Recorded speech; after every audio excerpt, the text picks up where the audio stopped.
Jesus Coffee Cavite page.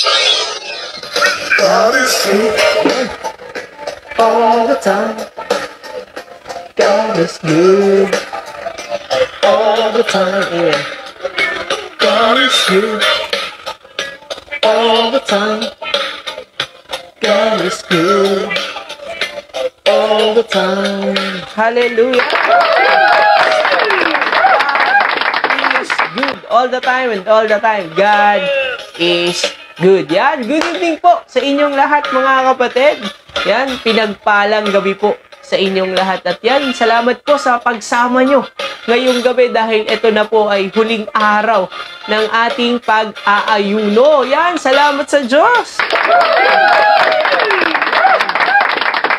Welcome po kayo sa ating OPM, online prayer meeting, prayer and fasting, day 5. Thank you Lord, Mondays to Fridays po. Salamat po sa pagsama nyo simula umpisa hanggang pang-5 araw. Ako nga pala ulit si Brother JB ng Jesus Coffee. Yan, hi and hello muna tayo sa ating mga kapatid na naririyan na, mga early birds, talagang inaabangan ng ating prayer and fasting ngayong gabi. Yan, salamat sa Diyos. Hello sa Cuenca family, kay Tita Marivic, good evening po, kay Brother Richmond, kay Brother Reggie, yan, thank you Lord, Sister Patricia, Brother Mike and Sister Yeye, good evening po sa inyong lahat dyan. Kay Brother Eugene, yan, thank you Lord. Sister Maricel Espiritu, kay Brother Yuma. At yan sa ating mga kapatid din sa Calumarle family, good evening po Sister Noemi, Brother Efren, good evening. Yan, salamat sa Diyos. Yan, kay Ethan, kay Mami Salve, good evening po. Kay Sister Leslie, yan, thank you Lord. Kay Sister Christina and Sister Ria Calumarle, good evening sa inyong lahat dyan. Sister Ria Quaresma, good evening from China naman yan. Salamat sa Diyos. Sister Ethel, Sister Kylie Jenner, good evening po. Sister Testy Gomez and Sister Rita, good evening. Sister Rita Kalahat sa inyong family, good evening po. Si Brother Danilo, Brother Daniel, good evening sa inyong lahat dyan at sa inyong family.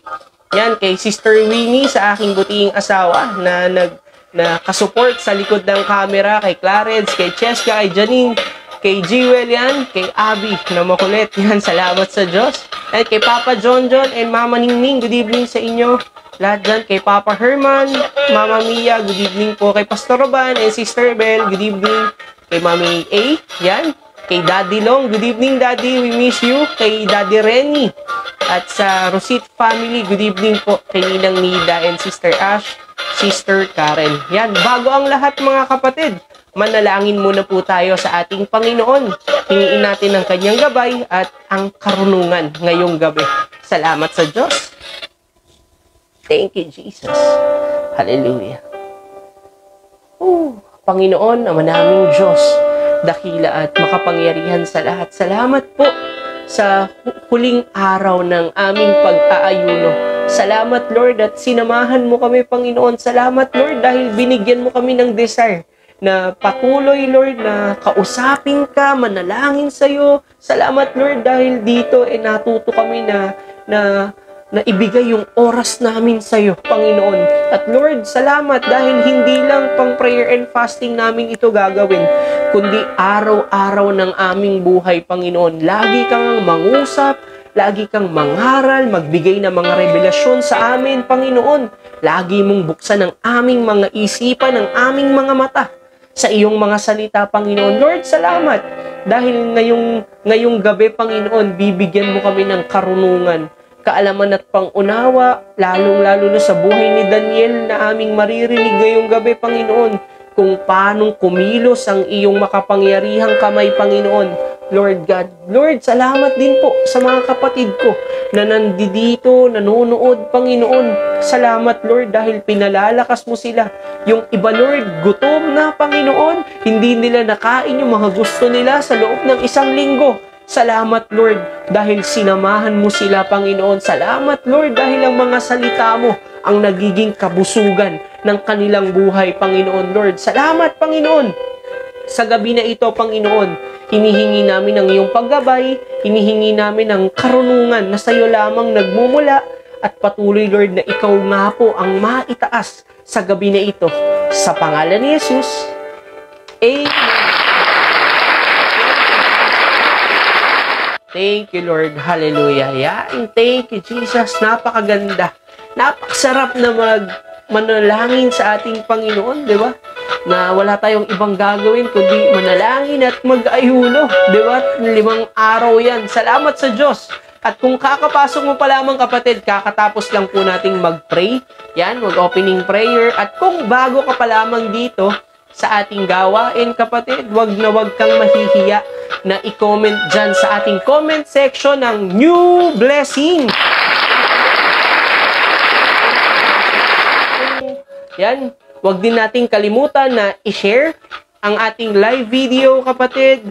Itag natin ang ating mga mahal sa buhay at wag na rin nating kalimutan na mag-follow para lagi kang updated sa ating mga OPM na mga gawain, Sunday service na replay, kapatid. Yan, laging magno-notify sa iyan. Kaya thank you, Lord, sa iyong buhay. Kaya maya-maya aawit tayo sa Panginoon. Pero bago ang lahat, ihanda po natin ang ating puso. Alisin muna natin ang mga distraction, kapatid, sa ating paligid at mag-focus tayo sa ating Panginoon. Purihin natin siya, sambahin natin siya, ibigay natin ang buong lakas natin sa ating Panginoon, sa ating pagpupuri. Ang kakantahin po natin, ang unang kanta na ating kakantahin ngayong gabi ay Manatili Ka. Yan, manatili ka. Yan, salamat sa Diyos. Salamat po sa buhay ng ating mga media team. Ilalagay po nila dyan ang ating lyrics para makasabay po tayo sa ating awitin, para sabay-sabay tayong tumayo, magpuri sa Panginoon, at sabay-sabay tayong itaas ang ating mga kamay. Kaya yan, thank you, Lord. Thank you, Jesus. Awit tayo sa Panginoon. Thank you, Lord.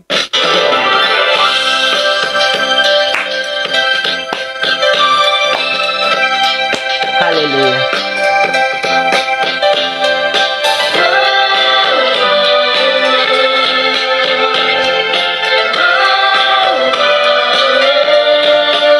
Yes, Lord.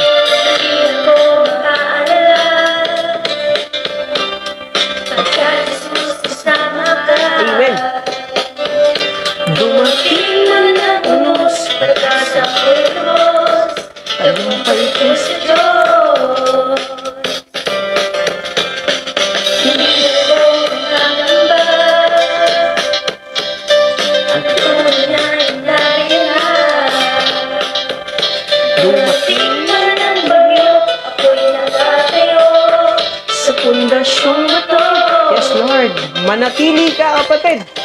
Manatili ka, at ika'y mamumula. Si Jesus ang ating puno, at tayo'y mga suma. Yes, Lord. Manatili ka, ano man ang problema, ang pangalan ay naghihintay sa'yo.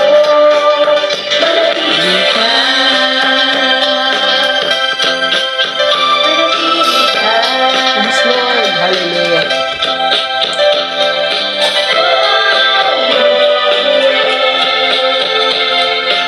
Yes, Lord.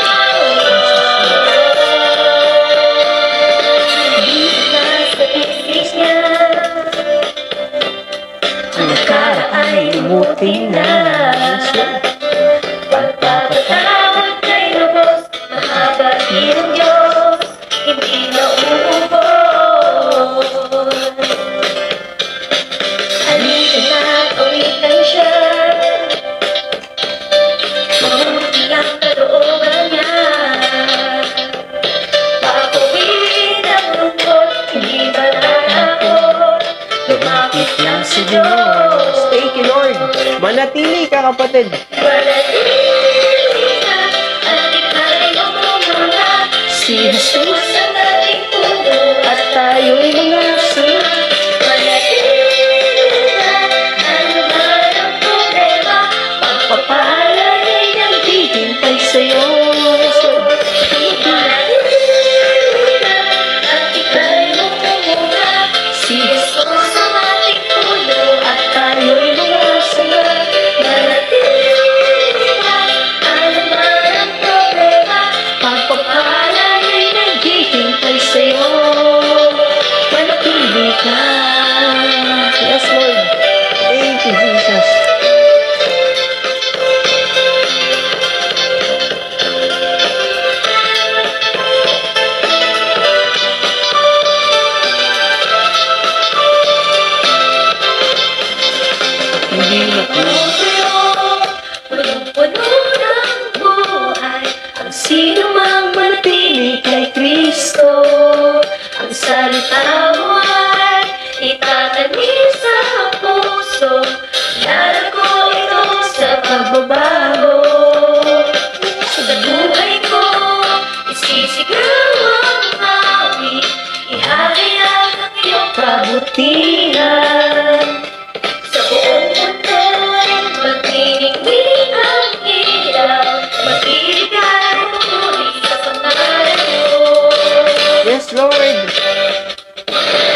salamat sa Diyos. Unang kanta pa lang yan, kapatid. Manatili ka. Meron pa tayong pangalawang awitin mula sa Panginoon. At ito ay pinamagatang walang imposible. Kaya awit na tayo. Salamat sa mga media team natin dyan. Salamat po sa pag-comment ulit ng ating chorus, ay ang ating lyrics. Yan, salamat sa Diyos. Nandyan na po yan sa ating comment section. Sabay ulit tayo. Mag-worship tayo sa Panginoon. At patuloy tayong sumamba sa Kanya. Yan, thank you, Lord. Thank you, Jesus.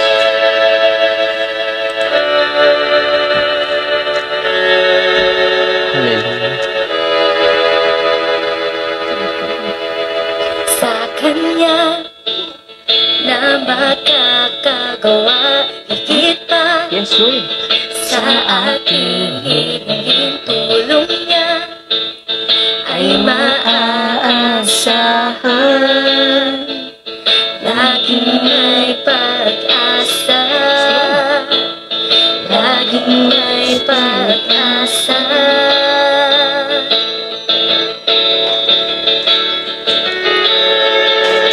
Bundok man ay bubuhos iyong pangalan. Ang kapangyarihan mo'y walang hanggan. Walang imposible sa'yo. Walang imposible sa'yo. Walang imposible. Lahat ay kaya mo. Thank you, Jesus. Walang imposible sa'yo. Walang imposible sa'yo. Walang imposible. Lahat ay kaya mo.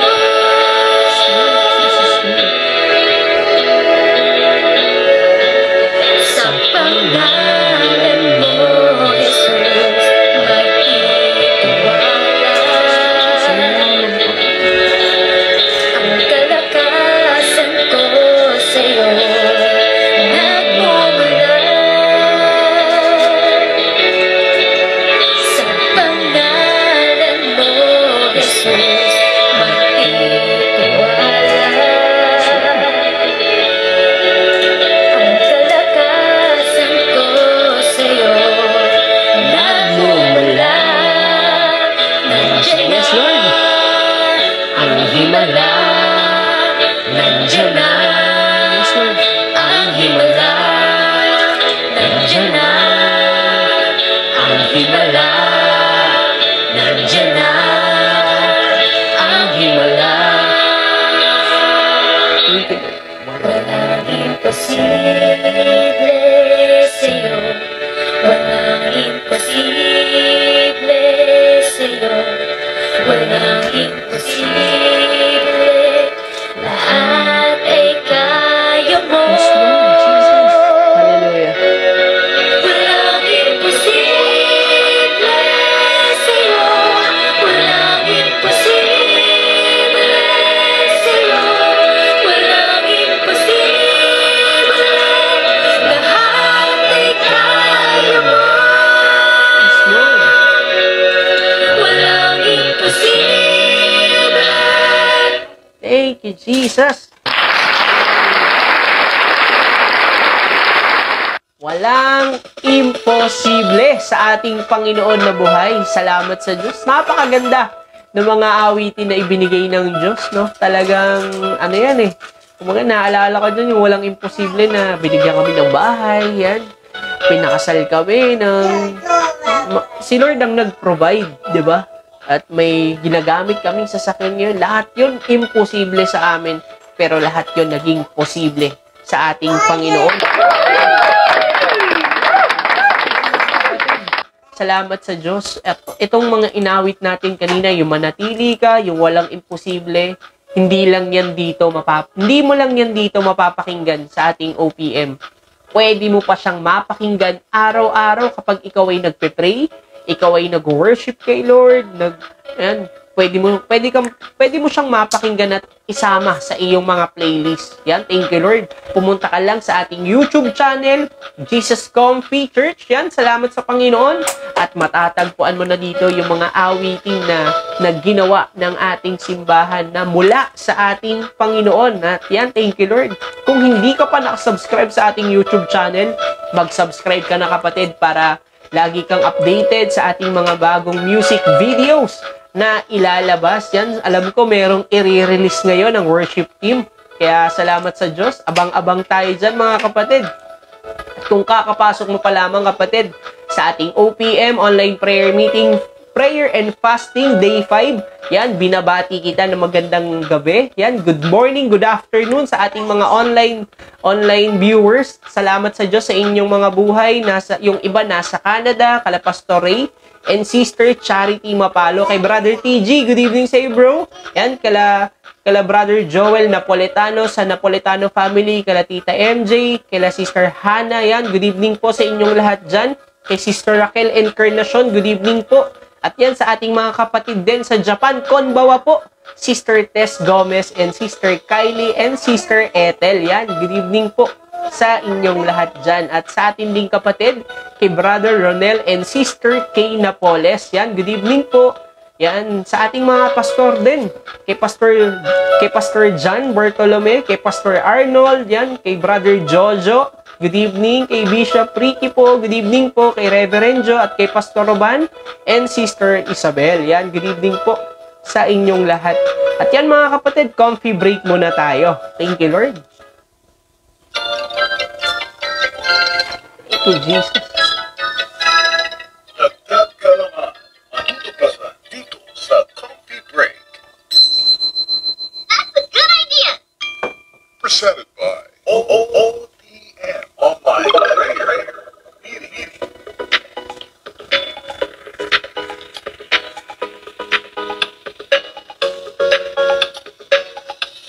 Yan. Thank you Lord. Alam nyo ba mga kapatid, dito sa Daniel na ating binasa ngayong araw, meron pong isang hari noon nung panahon ni Daniel na nagkasakit sa isip. Siya po ay kumakain ng damo at nakahubad. At nakatira saan? Sa kagubatan. Sa loob ng 7 years. Yan mga kapatid. At alam nyo ba kung sino yan? Yan. Salamat sa Diyos. Ito po ay si Haring Nebuchadnezzar. Yan. Tatay po siya ni Belshazzar. Yan. Salamat sa Diyos. Yan ang ating comfy break. Thank you Lord. That's a good idea! Presented by OPM Online Prayer Meeting.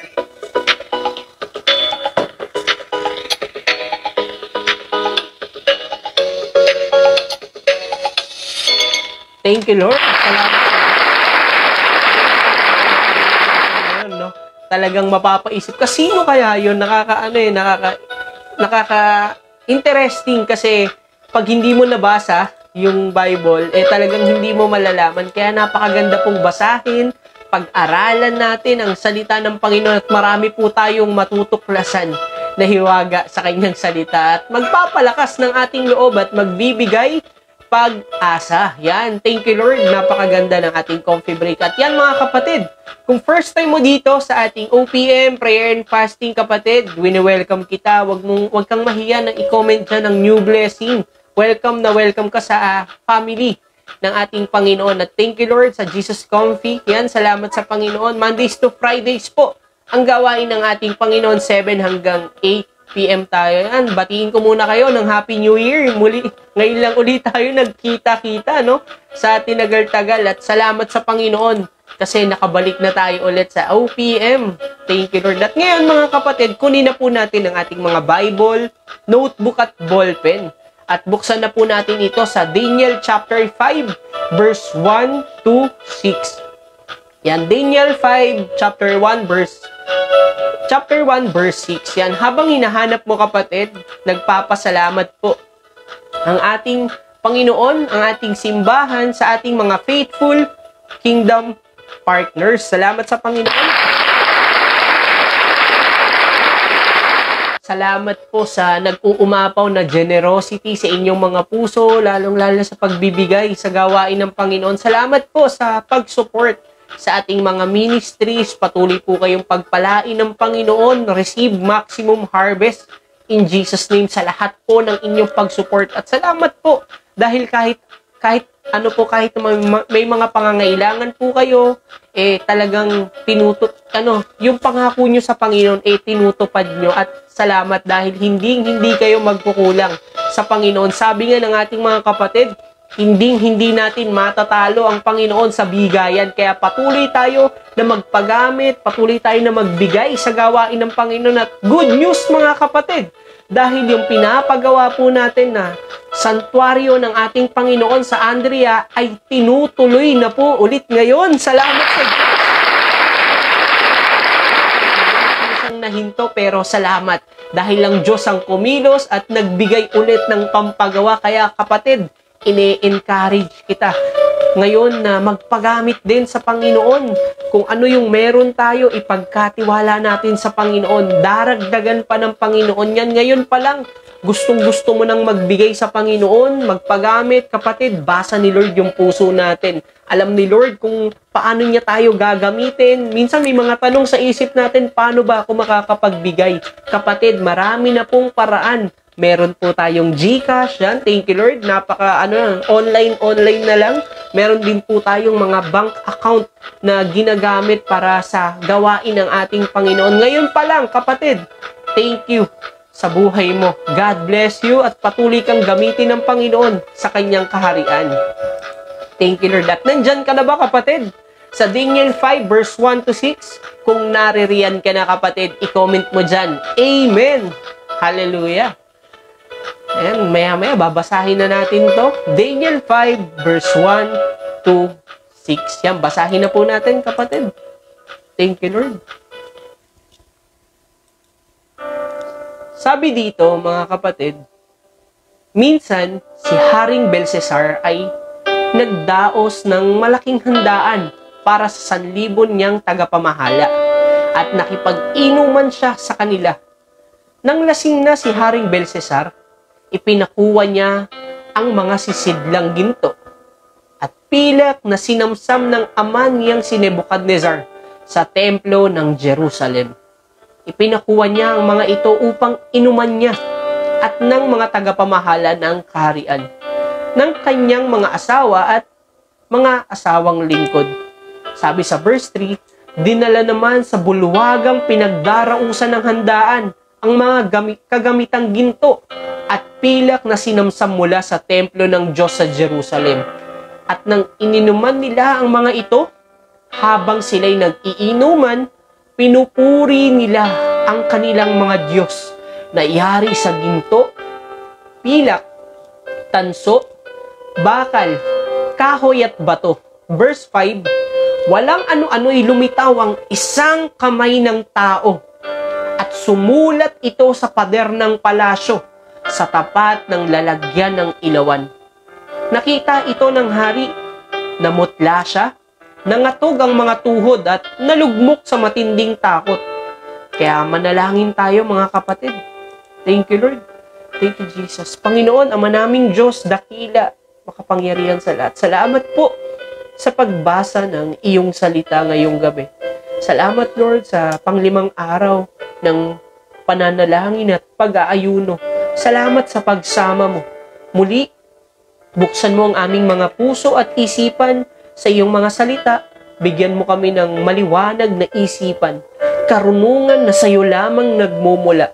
Lord, give us revelation, Panginoon.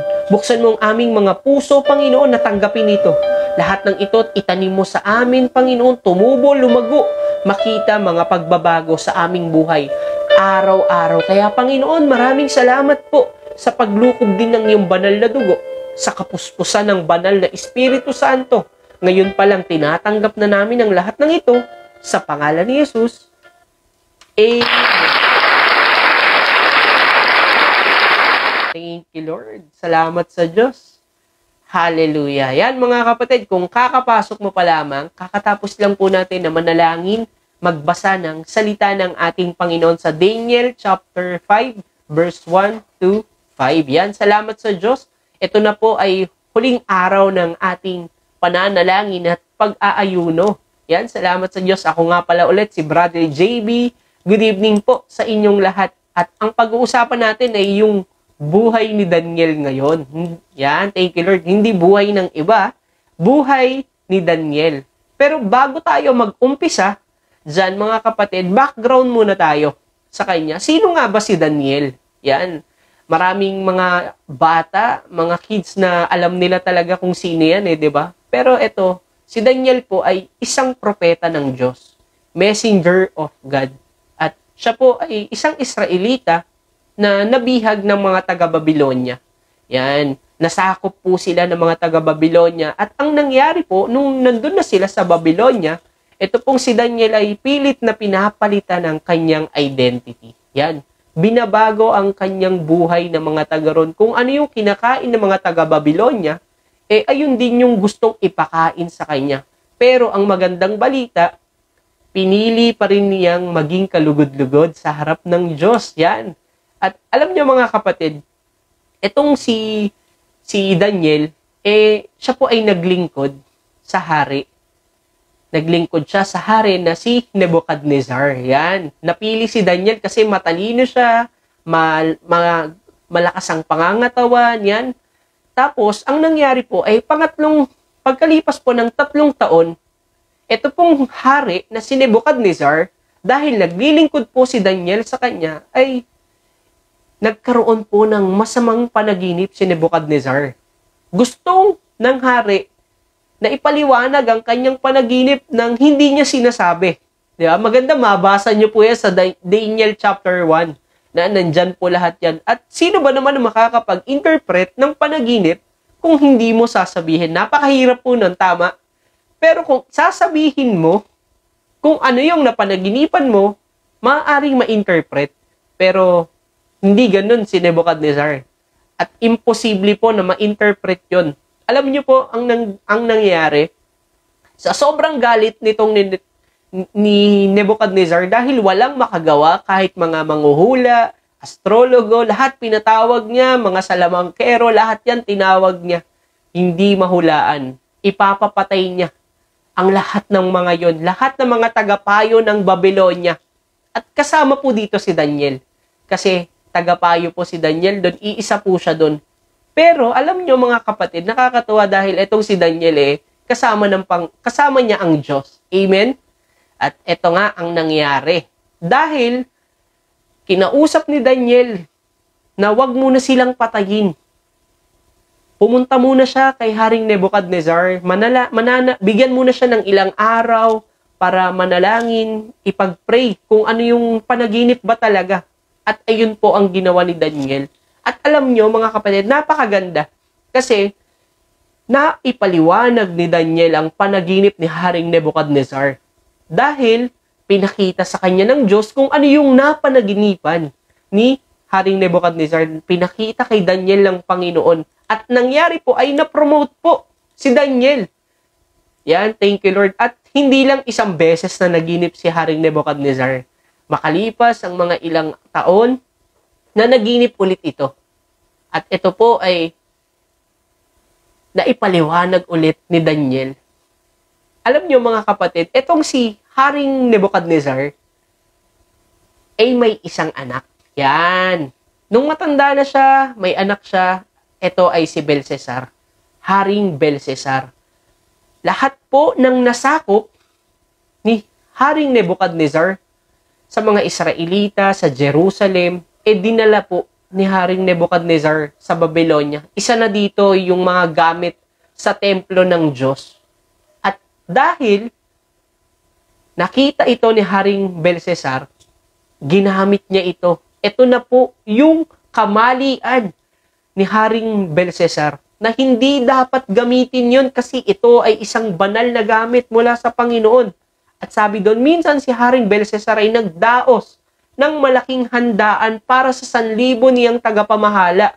Di ba? Nag-inom sila, naglasing-lasing na, di ba? Minsan ganun eh. Ang tao, talagang makaka-relate dito. Hindi na alam yung ginagawa kahit alam nilang masama na ito, makakabuti ba ito, basta nag-iinom na siya. Wala nang kontrol yan kahit kanino pa yan. Ganun po yung nangyari sa anak ni Haring Nebuchadnezzar na si Haring Belshazzar. Pinakuha niya yung gamit, yung mga baso, yan, yung sisidlang ginto, pilak, lahat yan pinakuha niya at dinala sa bulwagang pinagdarausan ng handaan ng mga kagamitang ginto. At habang sila nag-iinuman, hindi lang yun, yung ginawa ni Haring Belshazzar. Ginamit niya na yun sa Panginoon, nagamit, at sumasamba pa sila sa Diyos-Diyosan nila. Diyos na hindi gumagalaw, Diyos na hindi kayang iligtas ang sarili, Diyos na naka-steady lang. Yun, sinasamba nila yun, pinupunasan, niluluhuran, hinahalikan. Ganun yung ginagawa nila. 'Di ba? Ipinagmalaki pa yung ginawa no?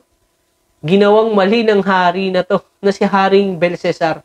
'Di ba? Kumbaga, hindi mo na dapat ginawa, ipinagmamalaki mo pa. Minsan ba may mga ganung point sa buhay natin, mga kapatid, na alam na nating mali, pinagsasabi pa natin. Kaya naichismis na nung naichismis, lalong lumalala. 'Di ba? At hindi pa yung pinupuri nila yung Diyos, 'di ba? Diyos-Diyosa na hindi gumagalaw. Gawa lang ng tao yun At alam niyo mga kapatid, sa Daniel 5 verse 5 to 6, dahil nakita ng Diyos yung kamalian na ginagawa ni Belshazzar, gumawa ng pagkilos ang Diyos. Sa ginawa nila, yung kamay mismo ng Diyos ang kumilos. Sabi dito sa verse 5, walang ano-ano'y lumitaw ang isang kamay ng tao at sumulat ito sa pader ng palasyo. Sa tapat ng lalagyan ng ilawan, nakita ito ng hari. Nakita ito ni Haring Belshazzar. Kitang-kita ng mga tao kung paano sumusulat yung kamay na yun. Alam mo, kapatid, namutla siya sa verse 6. Nangatog ang mga tuhod. So, sobrang takot, nalugmok sa matinding takot. Alam mo, kapatid, minsan sa buhay natin, kapag may mga mali tayong nagagawa, hindi na pag-isipan, alam nating mali, minsan nagkakaroon tayo ng ng takot. Mali pala yun, natatakot tayo, nalulugmok tayo, hindi na natin alam kung paano tayo makakatakas doon. Ganun yung nangyari kay Haring Belshazzar. Sumigaw siya.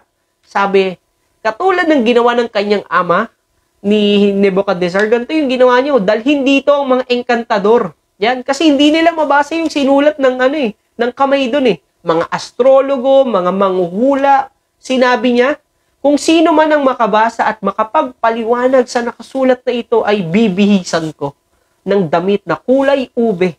Kukwintasan ko ng ginto at gagawin kong ikatlo sa kapangyarihan sa buong kaharian. Grabe, no? May posisyon agad kung sino yung makakapagbasa, makakapag-interpret ng nakasulat sa pader. Alam niyo mga kapatid, ito yung nangyari.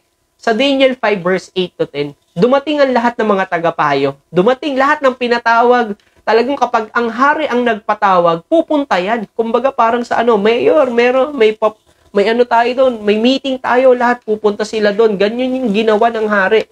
Ngunit, ang nangyari, dahil sa kagustuhan niya na mapabasa yon yung nakasulat sa pader, walang makabasa at makapagpaliwanag nito kung ano yung ibig sabihin. Alam niyo nangyari kay Haring Belshazzar? Lalong nabagabag sa kanya. Hindi siya mapakali. Namutla ang hari. Litong-lito siya kung ano yung gagawin niya. Pero ang maganda dito, kapatid, hindi hinayaan ng Diyos. Yan.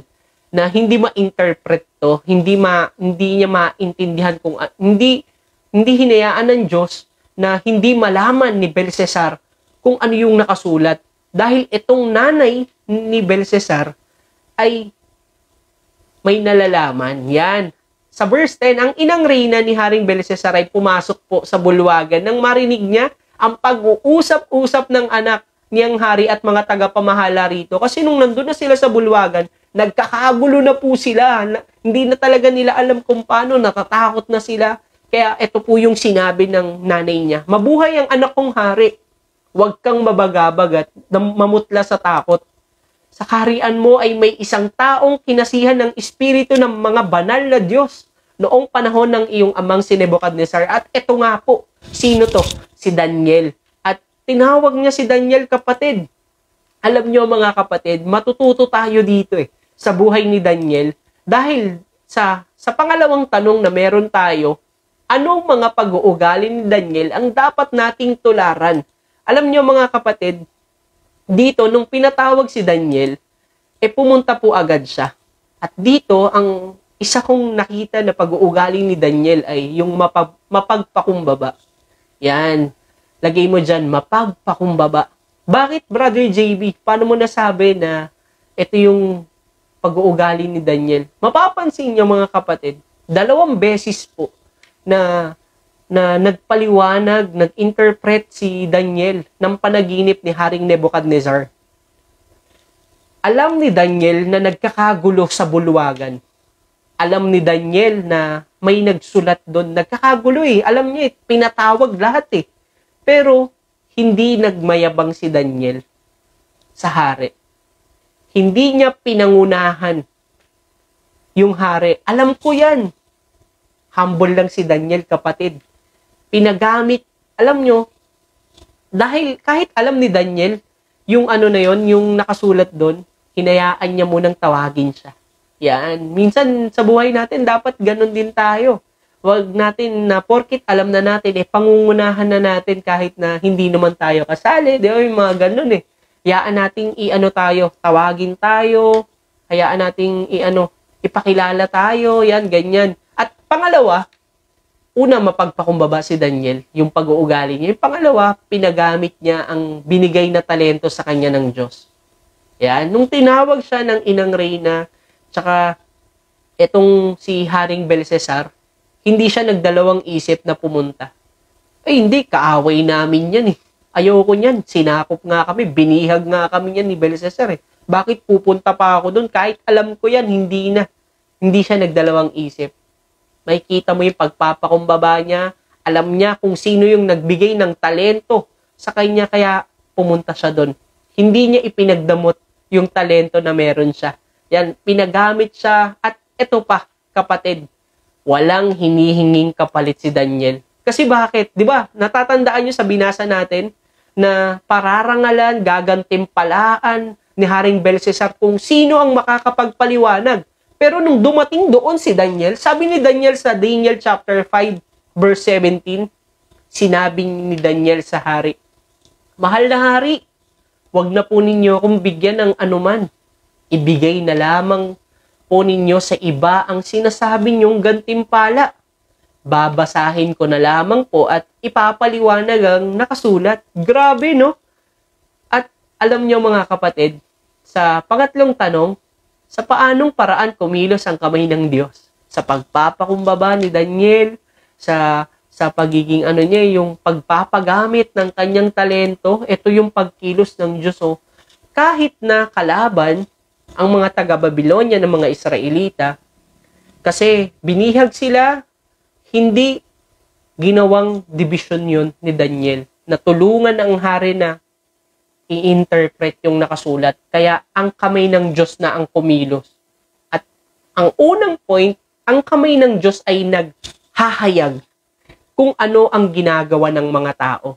Ang kamay ng Diyos ay naghahayag kung ano ang ginagawa ng mga tao. Makikita natin dito ano bang ginagawa ni Haring Belshazzar. Nag-iinom, lasing na lasing, pinupuri ang Diyos-Diyosan. Kaya anong ginawa ng Diyos? Ipinakita niya yung kamay niya dun na nagsusulat sa pader. Kapatid, paalala to sa atin ng Panginoon na walang maitatago sa Kanya. Mabuti man o masama yung ginagawa natin, lahat kita ng Diyos. Alam ng Diyos ang lahat. Pinagdadaanan mo, may sakit ka ngayon, kapatid, hayag lahat sa Panginoon. Kaya Kanyang pagalingin. Nasa ICU ka man ngayon, kapatid, malaki yung bayarin mo, kapatid. Hayaan mo ang Diyos ang kumilos. Divine intervention ngayong taon, kapatid. Alam ng Diyos yung ginagawa mo para sa Kanya. Kaya, gagawa siya ng paraan para maligtas ka dyan. Alam din niya kung ano yung pinagdadaanan mo. Nalulugmok ka sa love life, 'di ba? Broken ka ngayon, kapatid. Nandiyan ang Diyos para kalingain ka. Lugmok yung negosyo mo, nalugi, kapatid. Iaahon ka ng Diyos. Alam din niya kung paano ka tutulungan sa sitwasyon mo ngayon. Ano ba yung mga nararanasan pa natin ngayon? Marami pa no? Mga sa school, mga estudyante, periodical test na naman, Brother JB. 'Di ba? Hayaan natin ang Diyos ang kumilos, kapatid. Mag-aral tayo. Si Lord ang magbibigay ng karunungan. Si Lord ang magbibigay ng katalinuhan sa inyo. Yan, salamat sa Panginoon at makakapasa kayo sa inyong periodical, di ba? Salamat sa Diyos. Ano yung una? Ang kamay ng Diyos ay naghahayag kung ano ang ginagawa ng mga tao. At pangalawa, mga kapatid, ang kamay ng Diyos ay nagpapakita na hindi mo kailangan gumanti laban sa mga kaaway. Makikita natin yan kay Daniel, di ba? Na talagang, kung alam mong kaaway mo to, di ba? May mga ganun tao hindi kita papansinin. O kaya gaganti ako sa'yo dahil mabigat yung ginawa mo pag tao Pero itong si Daniel, hindi. Hindi ganun yung ginawa niya. Di ba? Pinaliwanag niya pa rin, binigay niya pa rin kung ano yung nalalaman niya, pinagamit niya. Hindi siya humingi ng kapalit. Palayain mo kami bilang bihag mo. Promote mo kami sa amin na to. Hindi ganun yung ginawa ni Daniel Hindi siya gumanti, kapatid. Ang Diyos ang kikilos, kapatid, para sa atin. Para sa'yo, para kay Daniel. Ayun yung ayun yung ginawa ng Diyos. Iwasan nating magkasala sa Diyos, kapatid. Minsan kasi kapag gumaganti tayo, hindi naman to para para mapabuti tayo Magbibigay lang to ng pagkakasala sa atin. Dahil lang sa pikon na tayo, hindi na natin mapigilan yung galit natin. May mga sinasabi na hindi maganda sa atin. Okay lang yan, kapatid. Diyos ang hatol sa Kanya. Diyos ang gaganti para sa atin. Lagi nating tandaan yan, katulad ng ginawa kay Haring Belshazzar ng Panginoon. 'Di ba? Nakita ng Diyos kitang-kita, nagiinuman kayo Hindi kalugod-lugod sa paningin ko yan, ako na ang kikilos. Grabe si Lord, no? At alam nyo, ito yung ginawa ni Daniel. Sa pangatlo, sa paanong paraan kumilos ang kamay ng Diyos. 'Di ba? Nakita nga ng Diyos, talagang kailangan nating maghintay sa pagkilos ng kamay ng Diyos. 'Di ba? May mga time na hindi pa natin nakikita, paano ba, Lord? May solusyon pa ba dito? Habang buhay na lang ba kami bihag dito? 'Di ba kung tayo si Daniel, Lord, dito na ba kami mamamatay sa Babylonia? 'Di ba? Iniligtas mo kami. 'Di ba? Kala ko ba pinili mo kami, 'di ba? May mga ganun kung tao lang. Pero nakakatuwa si Daniel. Natuto siyang maghintay sa pagkilos ng Diyos. Tandaan natin kapag kumikilos ang Diyos sa buhay natin, laging on time. Hindi nalilate. Yan, kapatid, laging sakto. Kung kailan natin kailangan ng tulong, nandyan agad ang Diyos. Katulad nila Daniel, 'di ba? Hindi niya tayo pababayaan. Katulad ni Daniel, hindi niya ipinagpilitan na basahin ang nakasulat sa pader. Hinayaan niya na ang Diyos mismo ang kumilos. Hindi niya sinabi kay Haring Belshazzar na mali ang ginagawa mo. Pag sinabi niya yon, mali ang ginagawa mo, nag-iinom ka, sumasamba ka sa Diyos-Diyosan, niluluhuran mo yan. Pag sinabi niya yun, anong pwedeng mangyari kay Daniel? Pwede siyang ipapatay kaagad nun. Pugutan agad ng ulo. Kasi hindi niya nirespeto yung hari Pero may mas mataas na hari kesa kay Haring Belshazzar. Yun ay ang ating Panginoon, di ba? Kaya nung sumulat sa pader yung kamay ng Diyos, talagang natakot siya. Kahit hari pa yan. Ganun din sa buhay natin, kapatid. Kahit pinakamataas pa yan dito sa mundo, kapatid, kapag ang Diyos ang kumilos, talagang talo yan, kapatid. Hallelujah. Maghintay ka lang sa pagkilos. Mismong ang hari ang nagpatawag sa kanya, tama? At dahil doon, nabasa ni Daniel ang nakasulat. Binigyan niya ng gantimpala si Daniel. Hindi naman hinihingi ni Daniel, tama? Ganun ang pagkilos ng kamay ng Diyos sa buhay natin. Kapag sakto, on time, ang pagkilos ng kamay ng Diyos, kapatid, yung blessing sunod-sunod. Hindi mo hinihingi pero nandyan na. Amen? Hindi mo man ini-expect, hindi mo nga minsan ipinagpe-pray pero binibigay ng Diyos. Bakit? Ganon yung kamay ng Diyos sa buhay natin.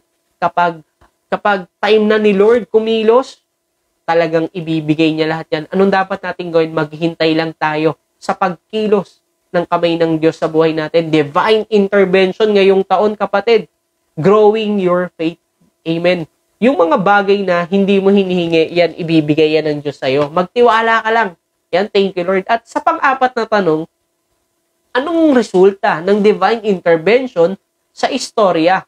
Sa Daniel 5 verse 25, ito po yung nakasulat. Yan, hallelujah. Napakaganda nito. Verse 25. Ano ba yung nakasulat, Brother JB, sa pader?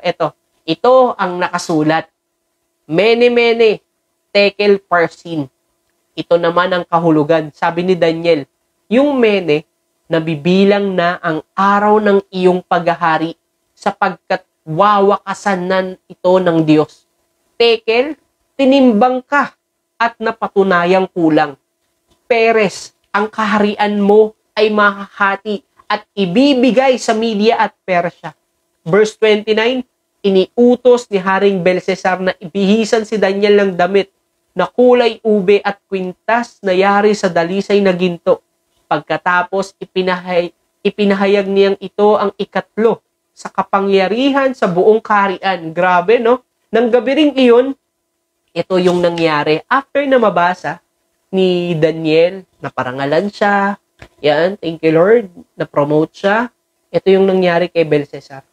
Pinatay si Belshazzar. Nung gabi din yun, ang hari ng Babylonia. Ang kanyang kaharian ay kinuha ni Dario, hari ng Media, na nooy 62 taon na.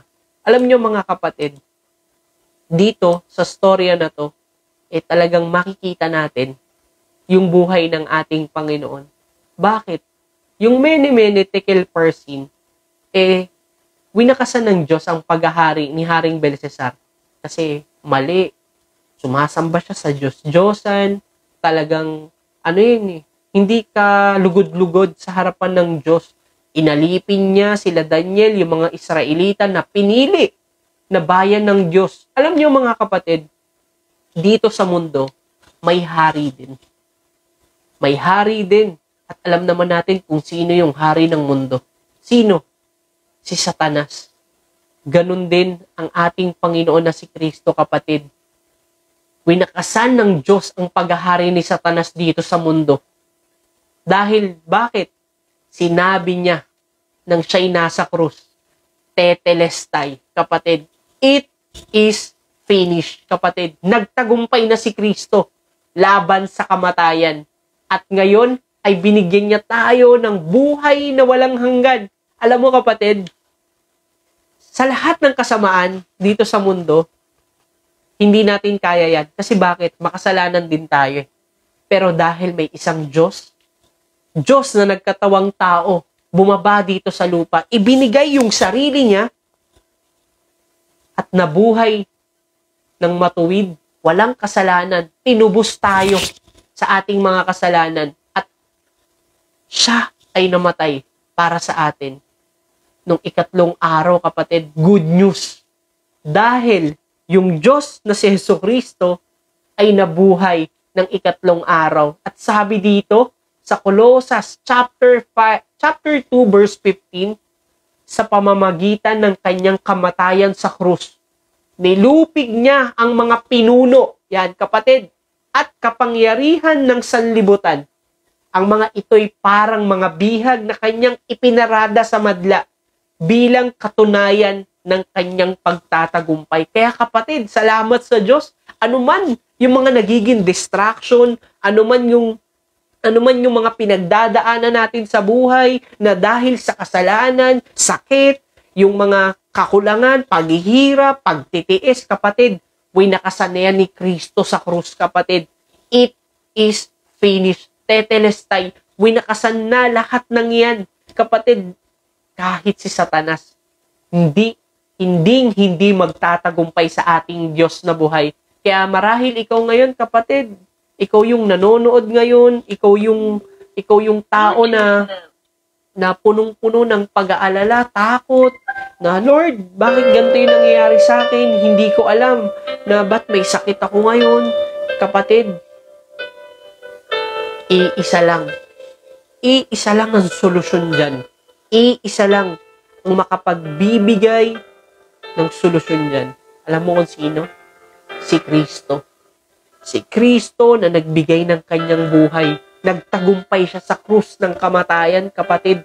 Nabuhay siyang muli at nabubuhay siya magpakailanman.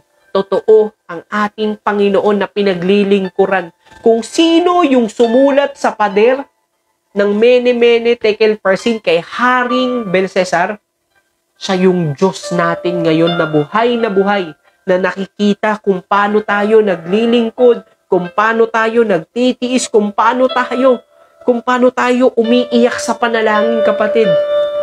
Kikilos ang kamay ng Diyos ngayong taon, kapatid. Magtiwala ka, isuko mo yung buhay mo sa Kanya. Mararanasan mo, kapatid, ang kamay ng Diyos sa buhay mo. Kaya sabayan mo ko sa panalangin ngayong gabi, kapatid. Taas mo dalawang kamay mo. Alisin mo muna yung distraction sa paligid mo.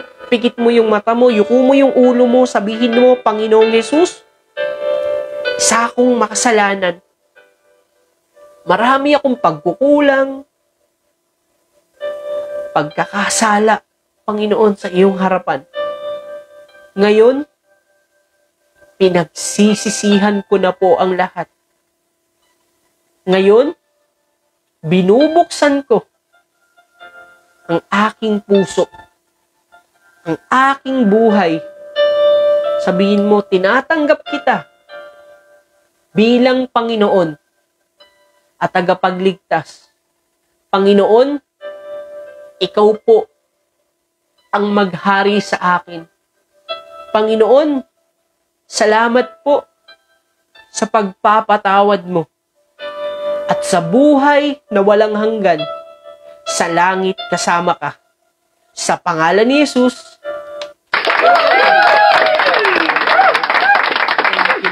hallelujah. Salamat sa Panginoon. Napakaganda na naging desisyon mo ngayong gabi, kapatid. Tinanggap mo si Jesus sa buhay mo. Congratulations. Dahil pinatawad ka na sa lahat ng kasalanan mo. Kapatid, kaya bagong simula sa Diyos tayo magtiwala. In 5 minutes, tapos na po tayo sa ating prayer and fasting. Excited na ba ang lahat para sa Break the Fast? Salamat sa Diyos, makakakain na ulit. Pero wag nating bibiglain. Pero bago ang lahat, kapatid, 5 minutes, pray muna tayo ulit sa Panginoon at hingiin natin ang kanyang gabay sa araw-araw. Thank you, Lord Jesus. Hallelujah. Panginoon naman naming Diyos, dakila, makapangyarihan sa lahat. Salamat po sa 5 araw ng pananalangin at pag-aayuno. Panginoon, salamat dahil sa 5 araw, pinalakas mo kami.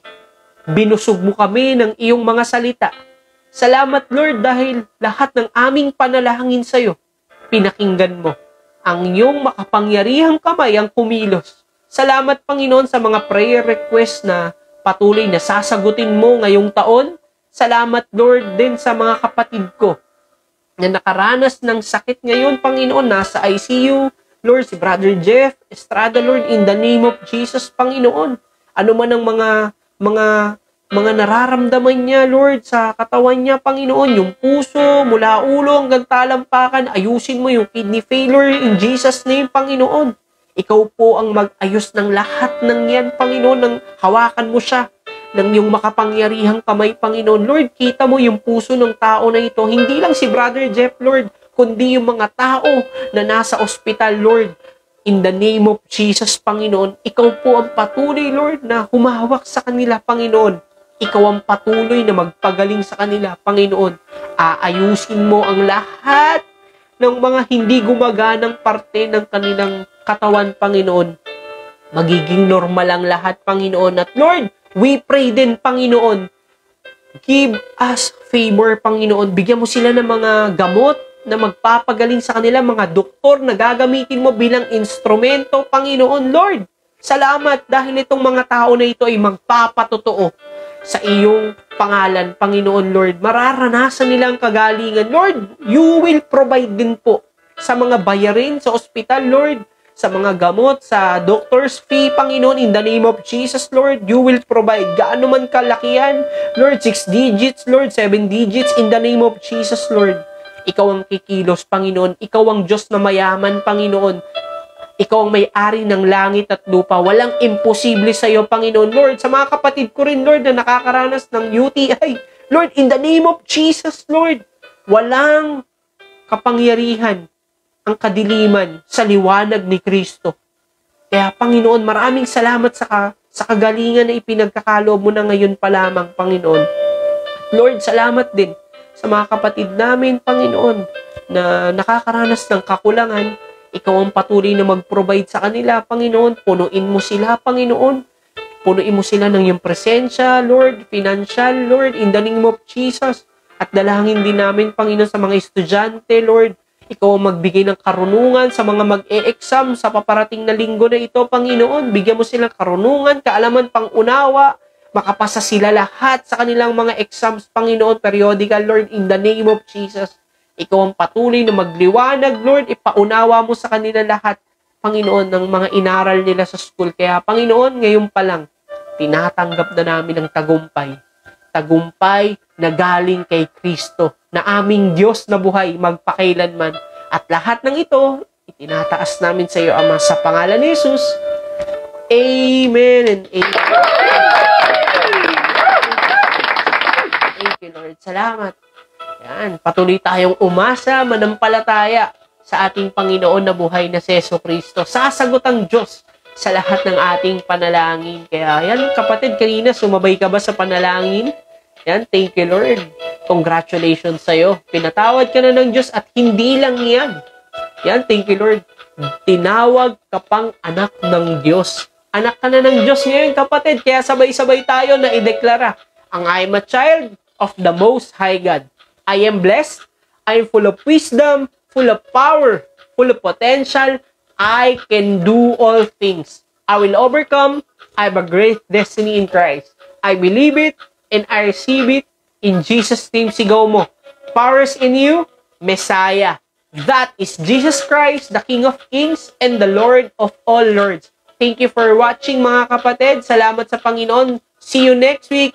God bless everyone. Good night. Bye.